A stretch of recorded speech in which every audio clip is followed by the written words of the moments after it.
S'il t'est conscient qu'il apprécie ce que tu fais, alors fais-le très bien. Parce qu'il est honoré. Parce qu'il est honoré par ton geste. Au ciel, il y a des êtres qui le font aussi. Ils le font avec gloire. Alléluia. Amen. Veuillez vous asseoir, que Dieu vous bénisse. Nous sommes dans la joie de nous retrouver encore en progressant pendant notre semaine de séminaire. C'est le 3e jour aujourd'hui. Le premier jour, nous avons dit qu'une seule mort avait plusieurs conséquences. Et le 2e jour, nous avons dit une puissance avec plusieurs conséquences. La puissance de la résurrection avec plusieurs conséquences. Aujourd'hui, nous voulons voir comment nous pouvons exploiter, comment nous pouvons jouir et comment nous pouvons utiliser cette puissance-là que Dieu met à notre disposition. Il met à notre disposition pour qu'elle nous soit utile. Il met à notre disposition cette puissance pour que son nom soit glorifié dans nos vies. Il met cette puissance à notre disposition pour que ce qu'il a déjà réalisé puisse continuer à le glorifier, pour que les acquis de la croix soient conservés et continuent à agir dans la vie des hommes. Nous allons reprendre le texte que nous avons lu hier dans Éphésiens chapitre 1er, versets 19 à 22. Éphésiens chapitre 1er, versets 19 à 22. Et quelle est l'extraordinaire grandeur de la puissance qu'il met en œuvre en notre faveur, à nous qui plaçons notre confiance en lui. Cette puissance, en effet, il a déployée dans toute sa force en la faisant agir en Christ lorsqu'il l'a ressuscité et l'a fait siéger à sa droite dans le monde céleste. Là, Christ est placé bien au-dessus de toute autorité, de toute puissance, de toute domination et de toute souveraineté. Au-dessus de tout nom qui puisse être cité, non seulement dans le monde présent, mais aussi dans le monde à venir. Amen. Amen. Voici ce que la parole de Dieu déclare. Que la puissance que Dieu a mise en application, en exercice pour ressusciter Jésus-Christ, cette puissance est à notre disposition, en notre faveur, pas en notre défaveur, mais à notre disposition, en notre faveur. Hier, il a exploité pour ressusciter Jésus. Aujourd'hui, il la met à notre disposition pour l'exploiter en notre faveur. Ta vie doit être différente. Ta vie doit être affectée par une puissance extraordinaire. Je ne vois aucune malédiction qui doit être au-dessus de cette puissance. Je ne vois aucune dégradation qui peut être au-dessus de cette puissance. Je ne vois aucun malheur que cette puissance ne peut pas résoudre. Je ne vois pas quelle détérioration de ta vie que cette puissance ne peut pas résoudre. Elle est une capacité de restaurer, de restituer, de transformer tout ce qui passe ou tout ce qui entre en contact. La Bible dit Jésus est ressuscité sans avoir besoin de quelqu'un pour l'aider comme Lazare était aidé. Quand Lazare est ressuscité, il était entouré de tout ce qui était sur son corps. mort. Et il ne savait pas marcher. Il était comme une chenille enroulée. Il fallait les délier et les laisser partir. Mais quand Jésus est ressuscité, tout ce qui a été enroulé était laissé là. Et lui, il est sorti, il a laissé tout là. Il est sorti, laissant les habits, tout là en place. Comme pour dire, il n'avait pas besoin de quelqu'un pour le délier. Il est sorti. Et à cause de cette puissance, la pierre a été roulée. Et un ange s'est assis dessus. Pendant que cette puissance se manifestait, les anges sont entrés en jeu. La terre a commencé à trembler. Les sentinelles étaient perdus. Les uns sont tombés en syncope. Ils ne savaient pas résister. La capacité ou la puissance qui s'est manifestée en ce moment-là. Et lorsqu'elle s'est manifestée, les morts sont ressuscités. Les morts ne pouvaient plus rester là. Ils sont sortis. Et les gens les ont vus se promenant à Jérusalem. Lui aussi, il était mort, mais il est ressuscité. Et puis après, ils ont disparu, ils sont partis. Bien-aimés dans le Seigneur, quelque chose doit vous dire que cette puissance-là, elle est à votre disposition. C'est la bonne nouvelle que je suis venu donner à quelqu'un. Mais comment tu dois bénéficier de cette puissance-là pour que tu ne rates pas les réalités de cette puissance? La première chose qui nous est révélée ici, dans cette parole, il est écrit: quelle est l'extraordinaire puissance qu'il met en œuvre en notre faveur, à nous qui plaçons notre confiance en lui. Donc d'abord, elle est à la disposition de ceux qui placent leur confiance en Dieu. Ceux qui placent leur confiance en lui. Lui là, c'est Jésus. Ceux qui placent leur confiance en Jésus, cette force est à leur disposition. Cette puissance est à la disposition de ceux qui placent leur confiance en Christ. Voilà pourquoi nous allons d'abord nous arrêter là comme étant la première étape. Ici, on parle de la foi en Christ. En hébreu, le terme qu'on traduit par la foi n'a rien à voir avec une supposition. Rien. Ce n'est même pas une supposition.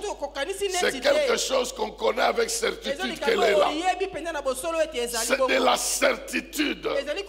Ce n'est pas comme nous disons, bon, vous savez, je me marie seulement par la foi. Et par la foi, on veut dire, je n'ai ni argent, ni maison, ni quoi que ce soit. Ça n'a rien à voir. Et celle-là, ce n'est même pas une foi. Ce sont des aventures.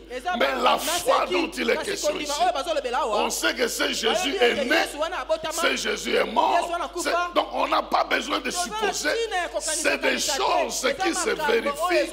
Et nous plaçons notre confiance en ce Jésus mort ressuscité. Donc il est écrit, la première chose, cette force est à la disposition de ceux qui ont placé leur foi en Jésus. Et ici, il y a trois aspects dont j'aimerais soulever. Le premier aspect, c'est la personne même de Jésus. Le deuxième aspect, c'est la mort de Jésus. Le troisième aspect, c'est la résurrection de Jésus. Notre foi est placée en la personne de Jésus, en sa mort et en sa résurrection. C'est pourquoi d'ailleurs Paul dit que si Christ n'est pas ressuscité, en tout cas notre foi elle est vaine. Mais en réalité, il est ressuscité. Pourquoi? En la personne de Jésus. Parce que c'est la promesse de Dieu. En dehors de Jésus, cette force ne peut pas se manifester. Elle se manifeste seulement lorsque la confiance est placée en Jésus-Christ. N'est-ce pas? Il est écrit dans les Actes des Apôtres, chapitre 4. Ici, Pierre est en train d'expliquer comment un miracle a eu lieu. Pierre est en train d'expliquer au Sanhédrin et à tous qui voulaient l'écouter comment il a été en mesure de relever quelqu'un qui ne marchait pas. Il dit ceci dans les Actes des Apôtres, chapitre 4, versets 10 à 12.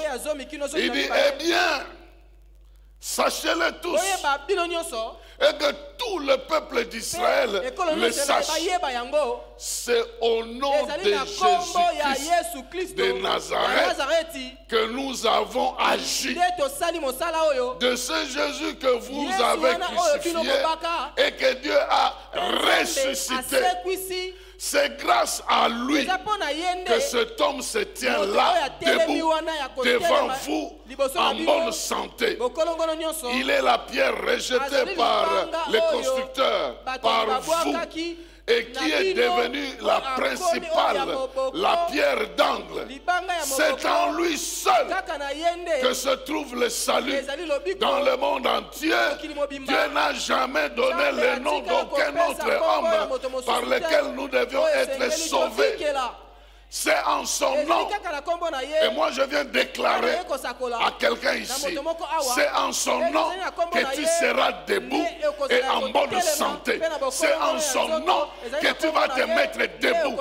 Peu importe qu'est-ce qu'on a trouvé dans ta vie, peu importe qui marche derrière ta maladie ou ta situation ou ton problème, mais en son nom tu te mettras debout et tu seras en bonne forme, en bonne santé, tes affaires en bonne santé, ta famille en bonne santé, tes enfants en bonne santé, tes études en bonne santé, tes projets en bonne santé. Tu te tiens debout au nom de celui qui est sorti de la mort, qui est sorti vivant de la tombe. Ce qui te préoccupe, ce qui te fait clouer, ce qui te fait enterrer, perdra le pouvoir à cause du nom de Jésus, le nom qui véhicule le pouvoir, qui te fera relever, et les gens te verront en bonne santé, parce que c'est lui qui te fait relever est vivant, et il communique la vie. Il est écrit, c'est lui Jésus. Il n'y a aucun autre nom qui ait été donné aux hommes sinon le nom de Jésus. Donc les gens avaient confiance en Jésus-Christ. Ils ont placé leur confiance.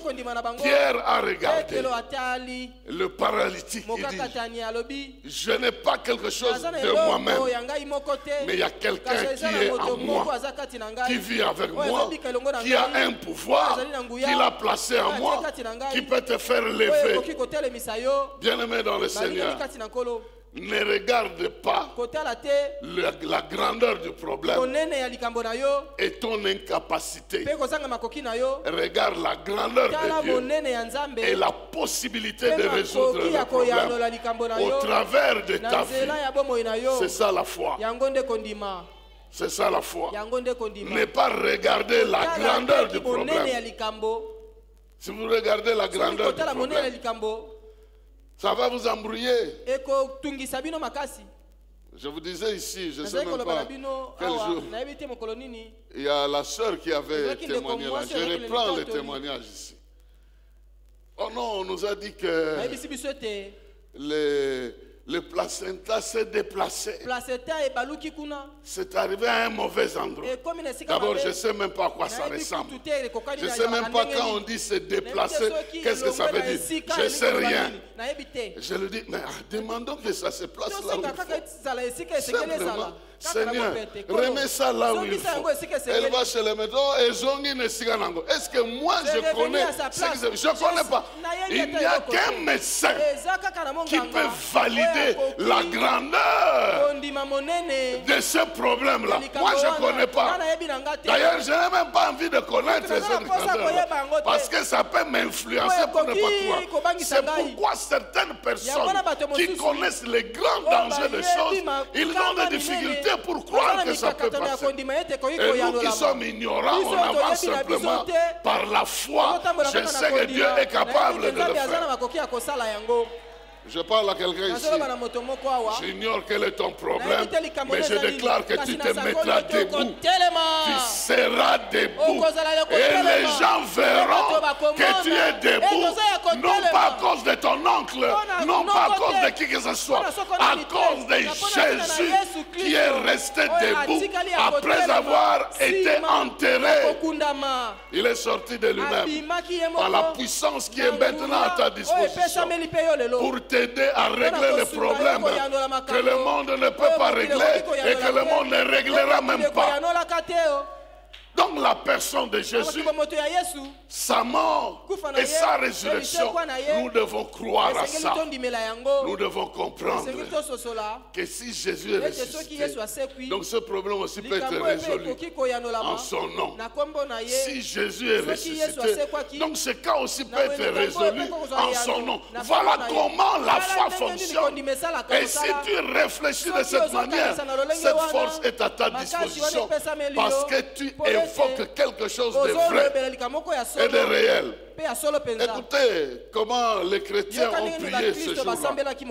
Dans les Actes des Apôtres, le chapitre 4, versets 29 à 31. On a menacé les apôtres.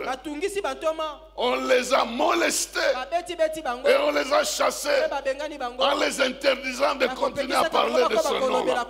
Maintenant, l'Église récupère la situation et parle à Dieu. Si c'était notre Église ici, je parle de notre Église au Congo ici, elle allait faire la prière autrement.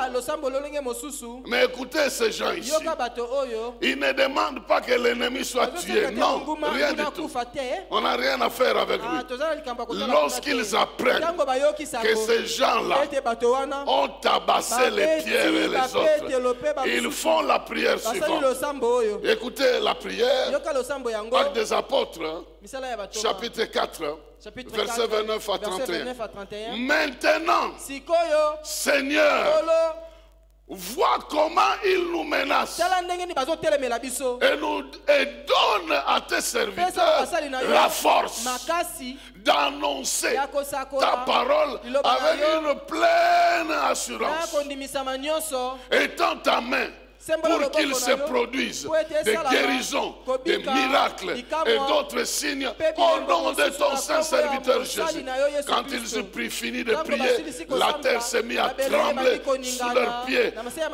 À l'endroit où ils étaient assemblés, ils furent tous remplis du Saint-Esprit et ils annonçaient la parole de Dieu avec assurance.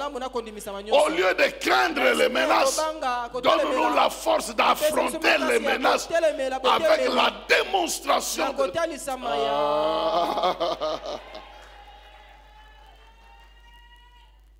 Alors, avant de dormir, tu ne vas pas dire, Seigneur, couvre-moi, cache-moi dans le sang de Jésus. Comme ça, je me cache là. Donne-moi la force. Si un ennemi vient, je vais me lever et en son nom, je vais lui démontrer de quoi tu es capable. Je ne sais pas si vous comprenez que vous avez le choix, que vous soyez toujours caché avec la peur d'être découvert ou que vous soyez debout avec la capacité de résister celui qui vient. Il fuira et il ne viendra plus jamais. Donne à tes serviteurs la force. Donc fais de sorte que cette force-là se manifeste davantage. On va les menacer, mais les guérisons viendront. On va les maltraiter, mais des miracles se feront. Jusqu'à un moment donné où ils vont se rendre compte qu'il y a quelque chose qui se fait ici. Parce que vous savez que certaines personnes, les miracles ne leur disent rien. Et vous pensez que Quand il voit le miracle, il va te laisser tranquille. Non, il va continuer à te combattre. Vous êtes sûr que parmi les gens qui menaçaient Jésus, le gars à qui on avait remis l'oreille n'était pas là. Et on a coupé son oreille. Jésus a ramassé, il a retourné. Le gars a continué toujours dans le même groupe de gens qui le font. Est-ce que vous comprenez ça? Vous pensez que le diable va laisser aussitôt? Non, il ne va pas laisser. C'est pourquoi nous, on doit continuer davantage. Non pas avec la simple force de guérison, mais avec la...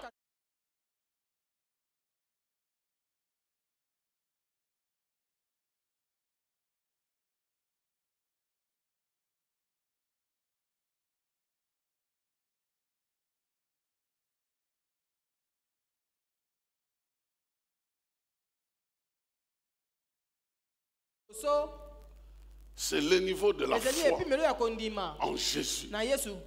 Et cela s'est accordé à tout le monde.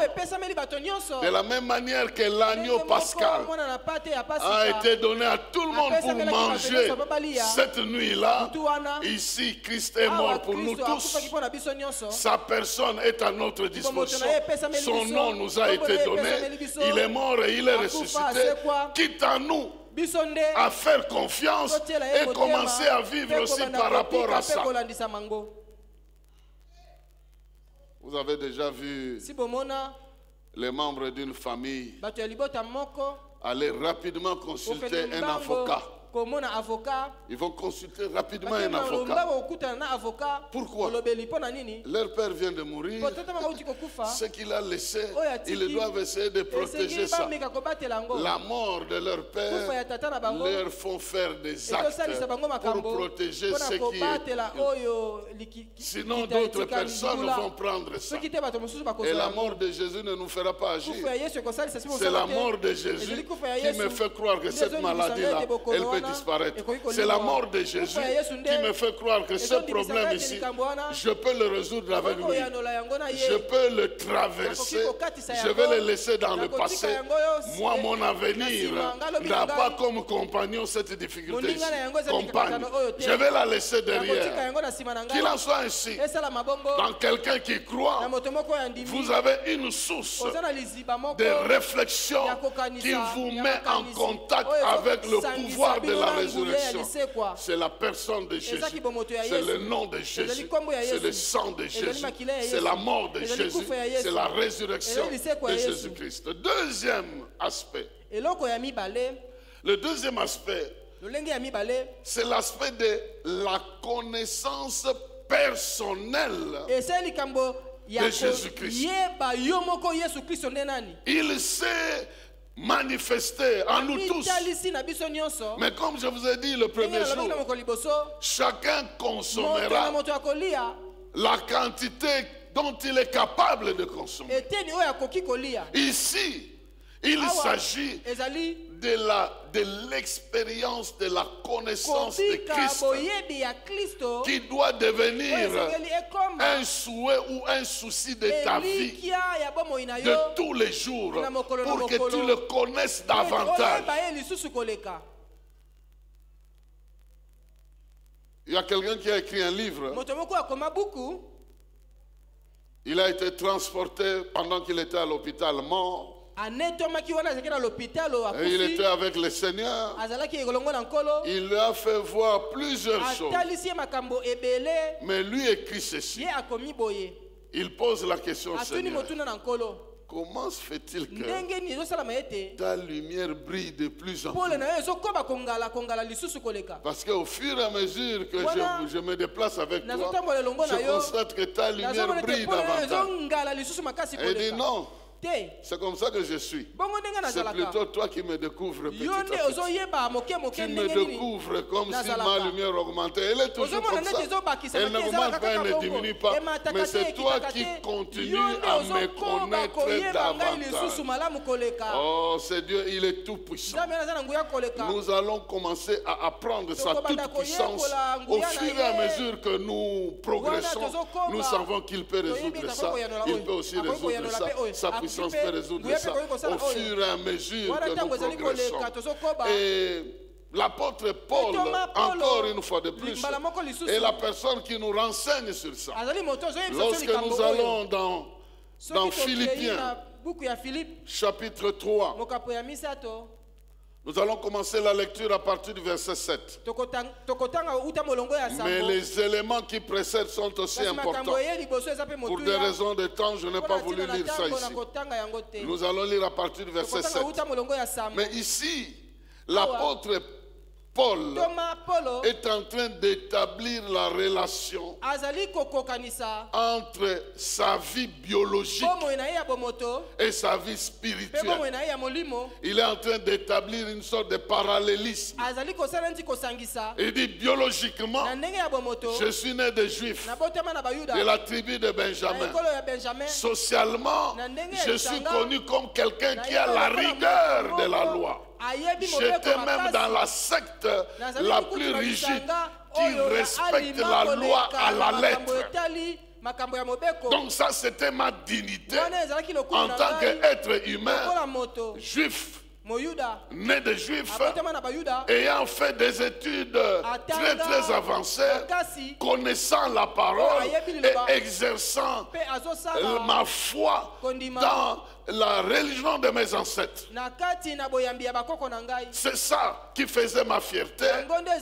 Et c'est à cause de ça même, partout où il y avait une sorte de secte qui commençait à devenir dangereuse, ils allaient pour éliminer tout ça, y compris celle-là qui commençait avec Jésus-Christ. Il est allé tuer ces chrétiens. Maintenant, il parle. À partir du verset 7, il dit ceci. Philippiens 3, à partir du 7. Toutes ces choses constituaient à mes yeux un gain. Mais à cause de Christ, je les considère désormais comme une perte. Oui, je considère toutes choses comme une perte à cause de ce bien suprême. Quel est ce bien suprême? La connaissance de Jésus-Christ, mon Seigneur. À cause de lui, j'ai accepté de perdre tout cela. Oui, je le considère comme bon à être mis au rebut afin de gagner Christ. Mon désir est d'être trouvé en lui, non pas avec une justice que j'aurais moi-même acquise en obéissant à la loi, mais avec la justice qui vient de la foi en Christ et que Dieu accorde à tous. C'est ainsi que je pourrais connaître Christ, c'est-à-dire expérimenter la puissance de sa résurrection et avoir part à ses souffrances en devenant semblable à lui jusque dans sa mort, afin de parvenir, quoi qu'il arrive, à la résurrection. Amen. Voici ce qu'il a trouvé. Si j'ai une dignité que je peux tirer de ma famille, quand on me regarde, on sait que je viens d'une famille riche, je viens d'une famille populaire, je viens d'une famille connue, et qu'à cause de ça, je peux avoir la facilité dans la société. Partout où je vais, on me laisse passer parce que je suis le fils d'un tel, parce que je suis de la famille telle. Il dit, il avait joui de ça, mais quelque part, il a compris que ça ne valait pas la peine. Lorsqu'il a maintenant connu Christ, il voit qu'au-delà des simples vies sociales, il y a des réalités spirituelles auxquelles maintenant il a accès, qui sont plus importantes que la gloire qu'il retirait biologiquement ou socialement. Il dit, lorsque j'ai connu Christ, j'ai commencé à faire les expériences de la puissance de sa résurrection. Il a ressuscité les morts, ce monsieur-là. Il a guéri les malades. Il a délivré les gens sans passer beaucoup de temps comme les disciples de Jésus eux-mêmes. Ils n'étaient pas en mesure de chasser un esprit d'épilepsie. Mais lui a chassé un esprit qui contrôlait toute la ville. L'esprit qui était derrière l'économie de la ville. Lorsqu'il a chassé ce python-là qui était dans la femme, c'est toute la ville qui s'est soulevée. C'est toute la ville qui était bousculée. On l'a jeté en prison. La prison a tremblé. Les portes étaient ouvertes et lui est sorti. Vous pouvez voir un homme qui trouble toute la ville. Vous allez encore l'arrêter comment? Vous le mettez en prison, les portes de prison s'ouvrent. Et lui ne fuit pas. Il reste toujours là. Donc, ce monsieur a expérimenté la puissance de la résurrection. Et il est en train de dire, parce qu'il a expérimenté ça, il nous conduit sur un chemin. Au lieu de tirer gloire sur ce qui est matériel, il faut se concentrer sur la connaissance de Christ. Commencer à expérimenter sa mort et sa résurrection. Sa mort et sa résurrection. Comment nous pouvons expérimenter sa mort et sa résurrection pour que sa puissance agisse en nous? Parce que la puissance de la résurrection ne peut agir que là où la mort a agi. Là où il n'y a pas de mort, il n'y a pas de puissance de résurrection. Et lui nous amène sur ce chemin-là. Le premier niveau, c'est de se conformer à la mort de Jésus. Et comment lui a décidé de se conformer à la mort de Jésus? Il y a ici 1 Corinthiens chapitre 6, à partir du verset 14. Il nous donne le chemin. Mais avant ça, au verset 12, il dit tout m'est permis, mais tout n'est pas utile. Donc je dois chercher dans ma vie les choses qui me sont utiles. J'ai la liberté de tout faire, mais comme j'ai l'objectif d'expérimenter la puissance de Dieu dans ma vie, je ne peux pas me laisser faire pour tout. Le verset 14, je suis dans 1 Corinthiens chapitre 6, à partir du verset 14, il dit ceci. En effet, comme Dieu a ressuscité le Seigneur, il nous ressuscitera aussi par sa puissance. Ignorez-vous que vos corps sont les membres de Christ? Mais vais-je donc arracher les membres de Christ pour en faire ceux d'une prostituée? Sûrement pas. Ou bien ignorez-vous qu'un homme qui s'unit à une prostituée devient un seul corps avec elle? Car il est écrit, les deux ne feront plus qu'un. Mais celui qui s'unit au Seigneur devient lui un seul esprit avec lui. C'est pourquoi fuyez l'inconduite sexuelle. Tous les autres péchés qu'un homme peut commettre n'impliquent pas son corps. Mais celui qui se livre à l'inconduite pêche contre son propre corps. Ou bien ignorez-vous que votre corps est le temple même du Saint-Esprit qui vous a été donné par Dieu et qui maintenant demeure en vous. Vous ne vous appartenez donc pas vous-même, car vous avez été rachetés à grand prix. Honorez donc Dieu dans votre corps. Voilà la suite. Honorez Dieu dans votre corps et Dieu vous honorera dans votre corps. C'était ça le principe. Je suis libre de tout faire, mais il y a des actes qui n'honorent pas Dieu. Et si je me laisse entraîner dans les actes qui n'honorent pas Dieu, je ne veux pas expérimenter la mort. C'est-à-dire l'abandon des mauvaises choses. Christ a soumis son corps à la souffrance pour le péché. Et nous acceptons de souffrir pour refuser le péché. Je ne sais pas si vous comprenez. Donc, refuser le péché vous fera souffrir.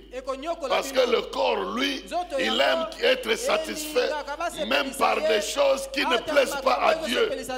Et lorsque tu lui refuses ces choses, le corps souffre.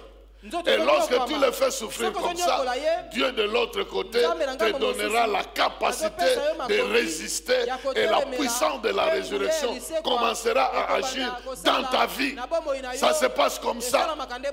Donc, accepter de ne pas laisser ton corps être dominé par n'importe quoi. Le mettre à la disposition du Saint-Esprit en lui interdisant certaines choses qui n'honorent pas Dieu, en acceptant même de souffrir s'il le faut, en abandonnant ces choses.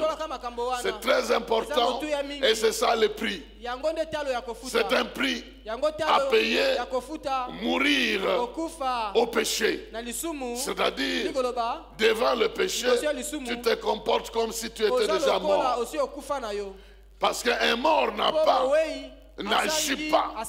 Et devant le mal, et tu décides de faire le mort devant le mal. Même si ça va te coûter des critiques des gens à gauche et à droite. Et l'apôtre Paul a pris juste un exemple. Tout ne s'arrête pas à cet exemple-là. Il a pris juste l'exemple de la prostituée. Mais ce n'est pas simplement ça comme exemple. Parce que même Jésus est allé loin. Lui, il a dit, tu t'unis physiquement avec une prostituée, tu es un. Mais Jésus a même dit, même si tu penses seulement, là aussi tu es coupable. Imaginez-vous. Donc, bien-aimé dans le Seigneur, si tu veux expérimenter cette puissance-là, prends l'engagement de rendre ton corps un endroit propice pour l'action du Saint-Esprit. C'est ton engagement. Et vous voyez qu'à ce niveau-là, nous n'avons pas tous le même degré d'engagement. Il y a des gens qui s'engagent à moitié, il y en a d'autres qui ne s'engagent même pas, il y en a de ceux qui s'avancent totalement.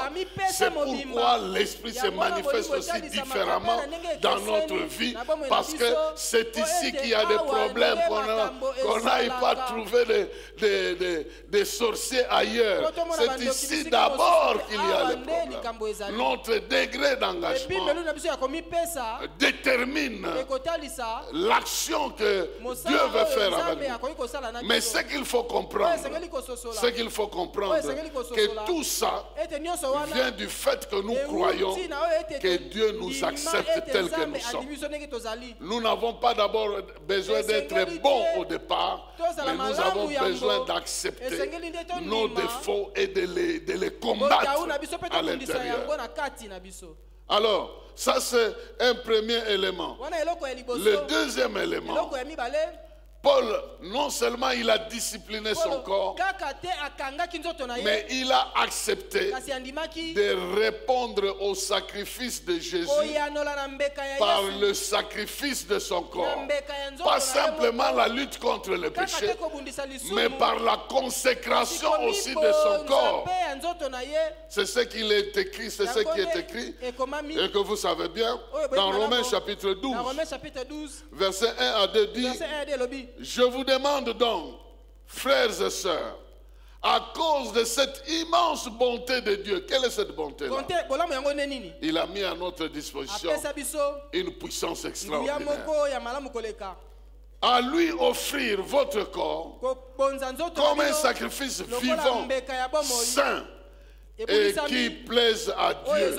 Ça sera là, de votre part, un culte raisonnable.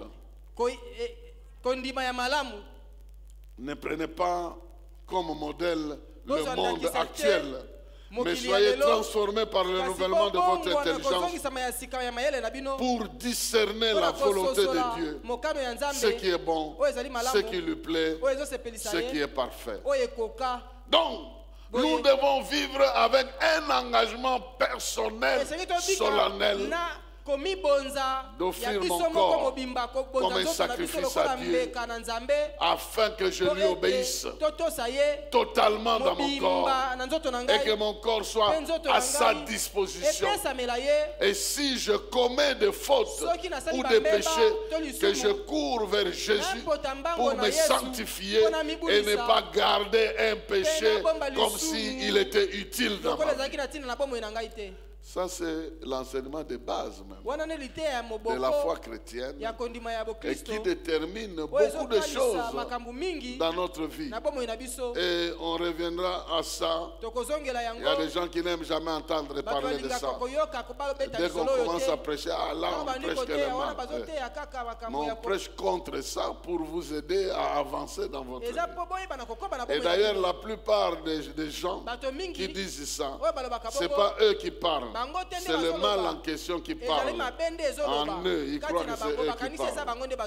Alors, la troisième chose, je dis la première chose, c'est que nous devons croire, placer notre confiance en Jésus-Christ.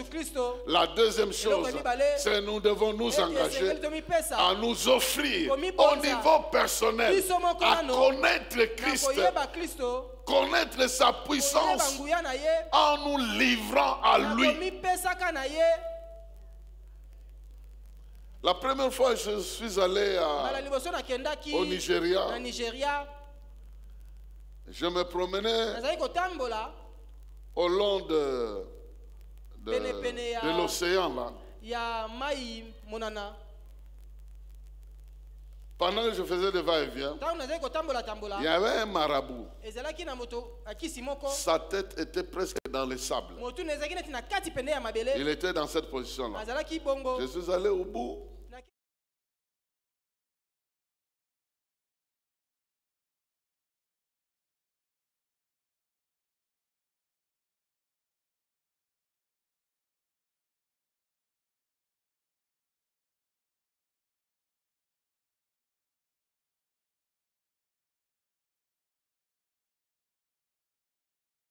Vous ne vous concentrez pas autant pour me désirer. C'est comme ça sur le terrain. Il semble plus fort que vous. Et pourtant vous êtes plus fort. Mais vous, comme vous êtes là, les enfants de la maison, on vous a dit qu'ils donnent la même chose à ces enfants même quand ils dorment. Eh bien, vous dormez, vous négligez la prière. Et pourtant, lorsque tu passes du temps dans sa présence, la Bible dit que tu es rayonnant de joie.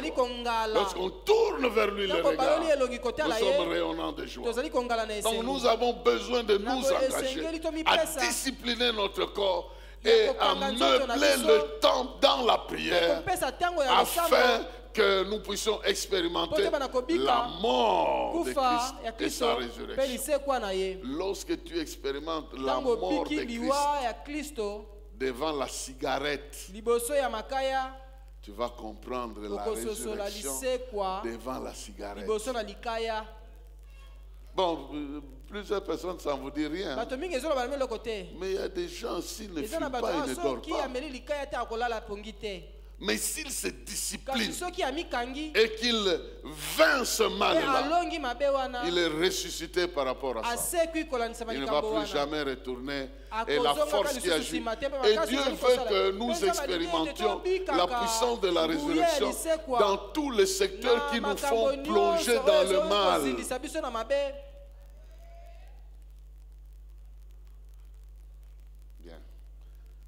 Quand on vous voit venir en retard à la maison, on sait que vous étiez au travail ou à l'église. Vous êtes ressuscité des mauvais endroits.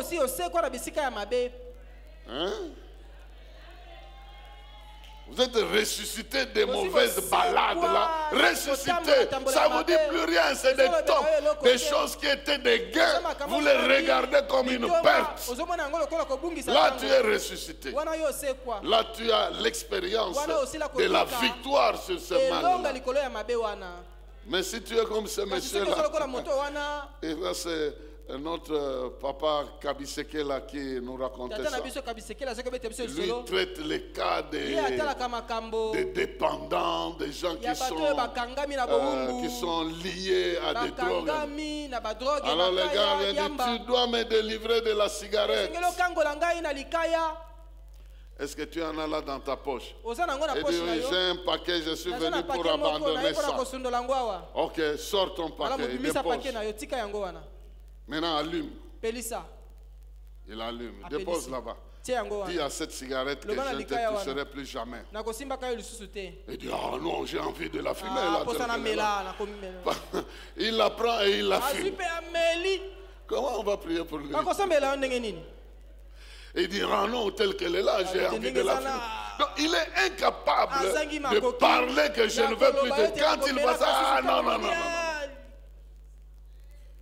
Donc il y a plusieurs personnes, au lieu de lutter contre leur mal et d'abandonner, ils vont chercher des prières, des délivrances à gauche et à droite, et ils passent chez plusieurs personnes.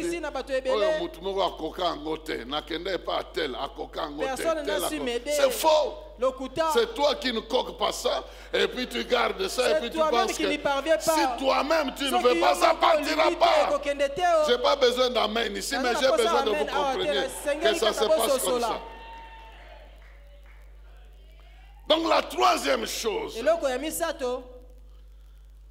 nous arrivons au niveau de l'expérience de la puissance de la résurrection au niveau ministériel, au niveau des services, au niveau de notre engagement pour servir le Seigneur. Nous sommes passés au niveau global de tout le monde où le nom de Jésus, le sang de Jésus, la mort de Jésus, la résurrection de Jésus est à la disposition de l'Église, de tout le monde. Nous passons au niveau individuel où chacun doit avoir un engagement personnel pour honorer Dieu dans sa vie et dans son corps, afin que tout ce qui produit dans son corps reflète Christ. Je n'ai pas besoin que les gens voient ma colère, voient mes attitudes, mes humeurs, mais j'ai besoin qu'ils voient Christ au travers de ma vie. Je vais crucifier mes mauvaises habitudes pour que les gens qui me voient Christ au niveau individuel. Maintenant au niveau ministériel, où je m'engage à communiquer Christ avec assurance pour que d'autres personnes croient en lui, sans faire le jugement de qui que ce soit. C'est le dernier texte que nous lisons ce soir. Il est dans les Actes des Apôtres, chapitre 10. Nous lisons à partir du verset 39. Vous connaissez cette histoire très bien. C'est l'apôtre Pierre chez Corneille. Mais avant qu'il n'aille chez Corneille, Dieu lui avait montré qu'il ne faut pas considérer impur ce que moi je considère. Il y a certains de nos ministères qui ne marchent pas parce que nous avons déjà des préjugés auprès des personnes auprès de qui Dieu nous envoie. Tu le regardes et oh, toi-même, tu regardes la personne. Tu dis Agobongate. Pas d'espoir pour maintenant, quand toi-même tu dis Agobongate, comment tu veux que tes prières puissent avoir des effets sur quelqu'un que tu as déjà déclassé? Comment tu veux que tes paroles puissent toucher le cœur de quelqu'un que toi tu condamnes déjà? Il est comme ça à cause de ses propres bêtises. Mais bon, on va essayer de l'aider, on va prier pour lui. Déjà à ce niveau-là, tu es dans une mauvaise position pour servir Dieu. Nous servons Dieu avec les sentiments de Dieu lui-même. Nous devons porter ça, avancer avec son amour pour que son amour atteigne les gens et pas nos attitudes à nous, qui peuvent éteindre la bonne foi des gens. Dans ce texte ici, Actes des Apôtres 10, 39, il est écrit: nous sommes les témoins de tout ce qu'il a fait. C'est Pierre qui dit. Nous sommes les témoins de tout ce que Jésus a fait dans le pays des Juifs et à Jérusalem, où ils l'ont mis à mort en le clouant à la croix. Mais Dieu l'a ressuscité, l'a ramené à la vie le 3e jour et il lui a donné de se montrer vivant. Non à tout le peuple, mais aux témoins que Dieu avait lui-même choisi d'avance, c'est-à-dire en nous. Et nous avons mangé et bu avec lui après sa résurrection. Jésus nous a donné l'ordre de prêcher au peuple juif et de proclamer que c'est lui que Dieu a désigné pour juger les vivants et les morts. Ici, il ne dit pas qu'à tous les peuples. Il dit au peuple juif. Mais sa surprise est de voir que ce peuple-là qui n'est pas juif va aussi se convertir. Mais au départ, lui dit, il nous a instruit au peuple juif de proclamer. Tous les prophètes ont parlé de lui en disant que tout homme qui croit en lui reçoit par lui le pardon de ses péchés. Voilà là où il touche l'évangile. Le verset 44 dit, alors que Pierre prononçait ces paroles, le Saint-Esprit descendit soudain sur tous ceux qui écoutaient la parole.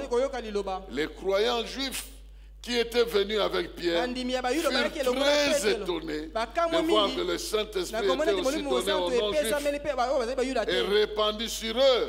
En effet, ils les entendaient parler en différentes langues et célébrer la grandeur de Dieu. Par ton témoignage, les gens vont célébrer la grandeur de Dieu. Par ta manière d'agir, les gens vont célébrer la grandeur de Dieu. Par ta manière de communiquer ta foi en ce Jésus qui est mort et qui est ressuscité, en parlant simplement de comment toi tu as mangé et bu avec lui.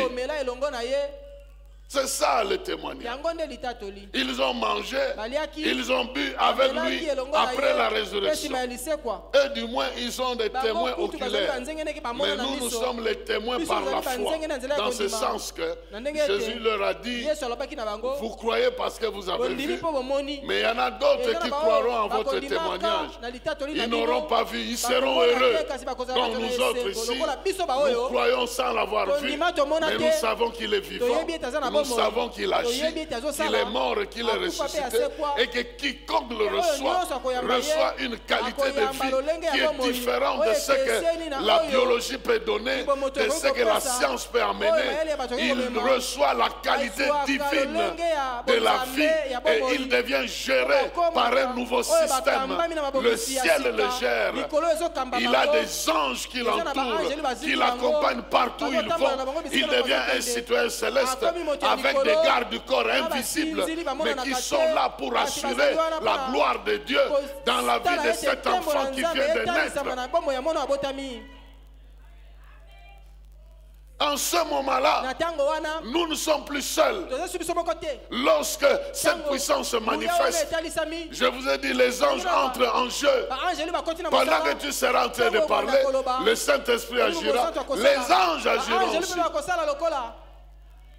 Ils agiront aussi. Ils vont chasser les démons pour que les gens comprennent. La personne à qui tu parles n'est pas gérée par toi seul. Il y a dans le monde spirituel d'autres esprits qui t'accompagnent, qui travaillent avec toi. C'est pourquoi tu auras le succès. Ce n'est pas tes efforts personnels, mais le royaume des cieux est accompagné. Nous n'aimons pas simplement vous distraire, vous embrouiller. Il y a toujours la présence d'anges en grand nombre ici. D'autres se mettent là-bas avec les bras croisés comme ça. D'autres ici à la porte, je les vois de temps en temps en train de regarder. Bien aimés dans le Seigneur, il ne faut pas croire que vous êtes seul. Lorsque vous travaillez, vous êtes accompagné. Vous avez des compagnons. Vous avez des gens qui travaillent avec vous. Et vous êtes des collègues. Est-ce que vous...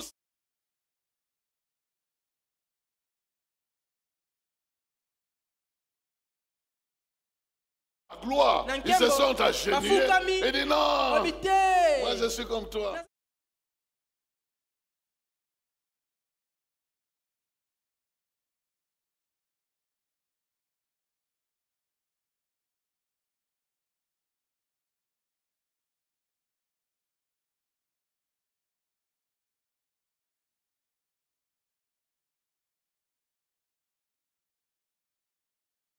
arrivera.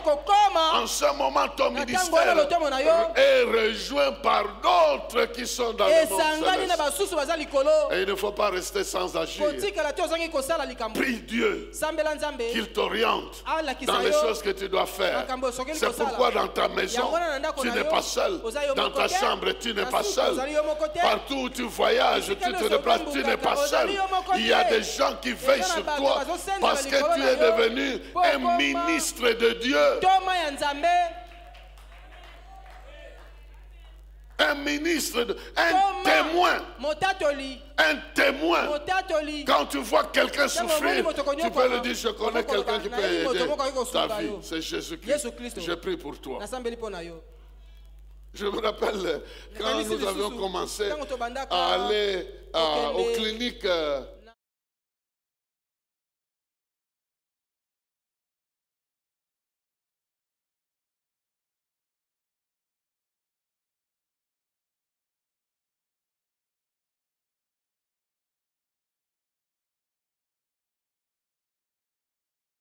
Avec Papa Ngoye, je ne sais pas qui. On est entré dans les... On nous avait commencé à... On voulait commencer une cellule de prière au sein de cet hôpital. Et nous avons pendant la semaine parlé le dimanche. Il y a quelqu'un qui a sauté un sachet d'argent. Il dit, cet argent ici, j'avais prévu ça pour les soins de ma femme. Mais elle vient d'être guérie avec votre tout ça. Je vous donne. On ramène à l'église. On ramène à l'église. Le lendemain, l'ECC nomme un aumônier là-bas.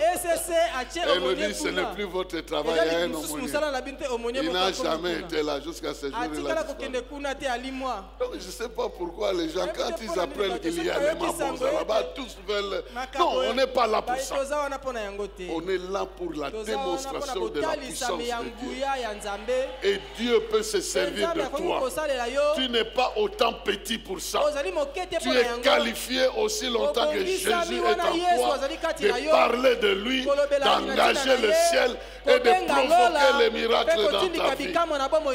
Voilà pourquoi nous voulons tous devenir des témoins de sa résurrection. Demain, nous allons passer ici un temps de prière parce que nous allons pratiquer l'exercice de la prière pour la manifestation de la puissance. Cette puissance s'active. Vous devez activer ça parce qu'elle est là. Elle est à votre disposition, mais vous devez l'activer. La première chose qui l'active, c'est votre foi.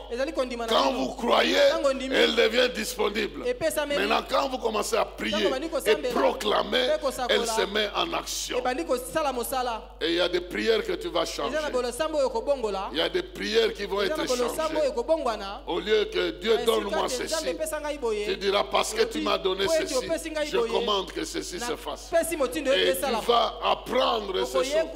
Et l'apôtre Paul nous apprend que cette puissance l'a amené à connaître Christ dans une autre dimension. Et plus tu avances, plus tu peux connaître qu'il peut changer les lois de ta famille, qu'il peut te libérer de l'esclavage, de quoi que ce soit, qu'il peut te rendre utile dans la vie des autres, qu'il peut te faire passer d'un ouvrier spirituel à un ouvrier complet, qui prend soin des gens spirituellement et matériellement.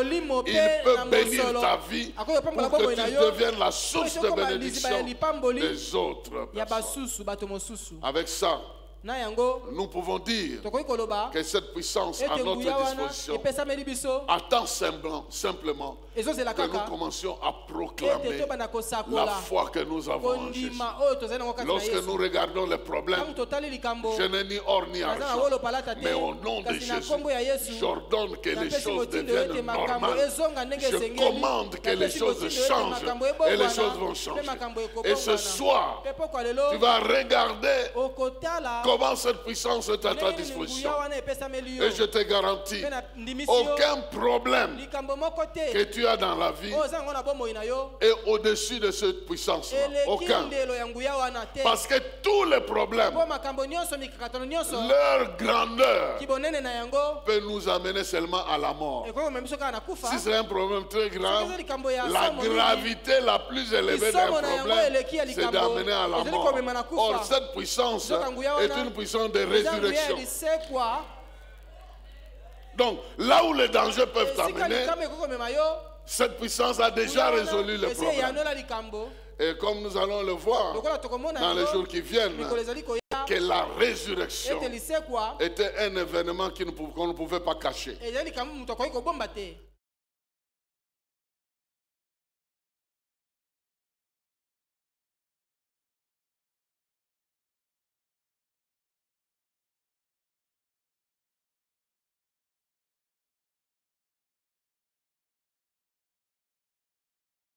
N'est-ce pas? On a roulé la pierre et puis les gardes étaient là.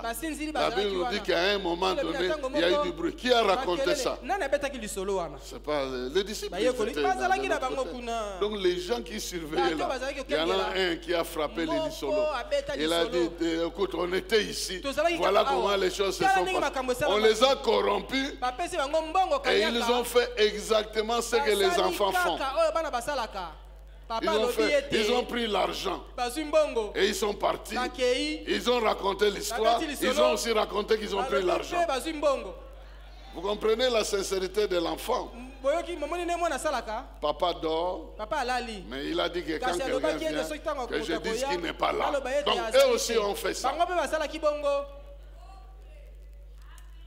Ils ont pris l'argent, mais ils ont raconté l'histoire. L'argent, ils ont consommé ça.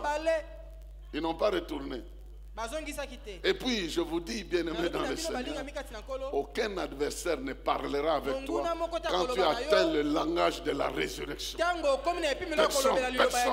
Personne ne tiendra le coup quand tu es capable de produire dans tes paroles, dans tes pensées, dans ta manière de vivre cette puissance-là. L'on ne pourra jamais, alors jamais te vaincre. Parce que là, tu es au-delà des principautés, des autorités, des dominations. Nous allons citer ça demain et nous allons voir comment nous sommes au-delà de toutes ces choses. À ce soir, que Dieu bénisse sa parole dans nos cœurs pendant que nous l'avons écouté.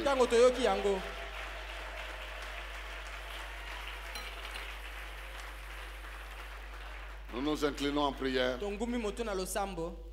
Il y a un engagement que tu dois prendre. D'honorer Dieu avec une consécration de ta vie et de ta vie. Il y a des petits péchés là que tu appelles petits qui s'attachent à toi. Dans ta langue, dans ta manière de parler, dans ton expression,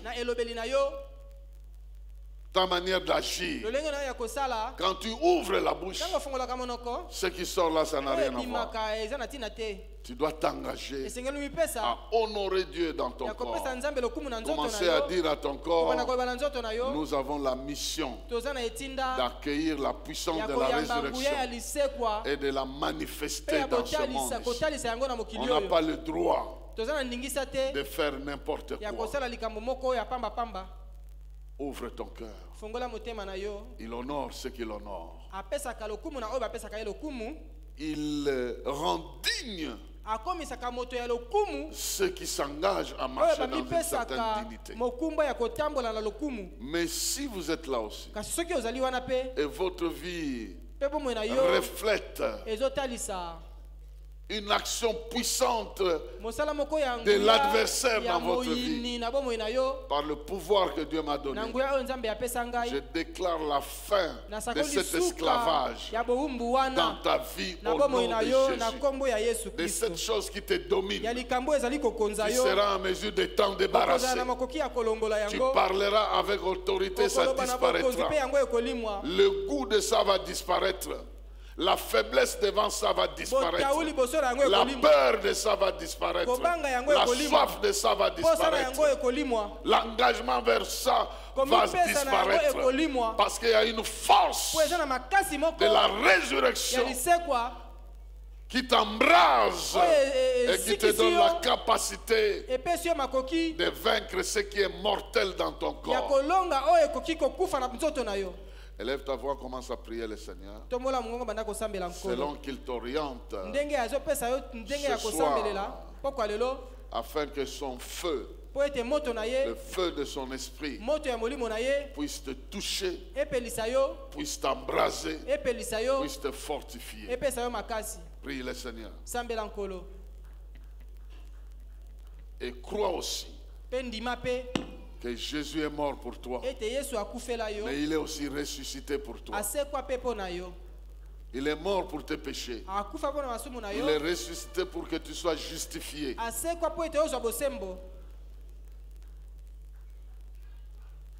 Il est mort pour que le testament soit validé. Et il est ressuscité pour se rassurer que ta part ne soit pas prise par qui que ce soit.